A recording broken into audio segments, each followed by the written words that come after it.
everyone.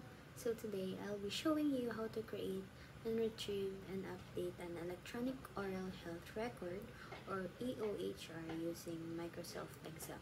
So Excel is a simple yet powerful tool for organizing patient information, perfect for dental clinics that don't have any fully digital system yet. So right here, I've set up a basic EOHR template with the following columns.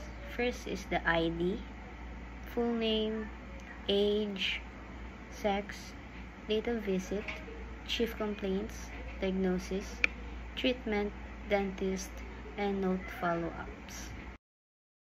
Now let's add a new patient record. So ID 1002, Kina Perez, 30 years old, female, visited on October 22, 2025. Her chief complaint is tooth sensitivity on the upper right molar. Our diagnosis is incipient caries on tooth number 16.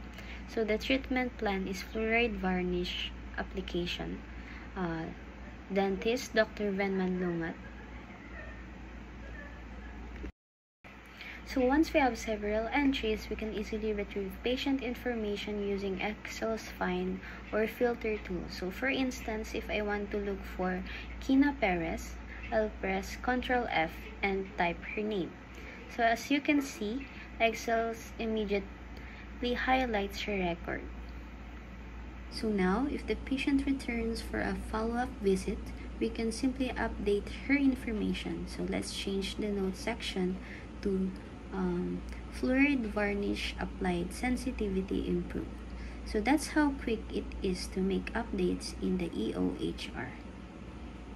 And that's how Excel can function as a basic electronic oral health record system. So it allows us to create, find, and update patients' data quickly and efficiently. So it's an excellent starting point for clinics transitioning to digital records. To sum it up, using a dental electronic health record makes patient management faster, more organized, and paperless.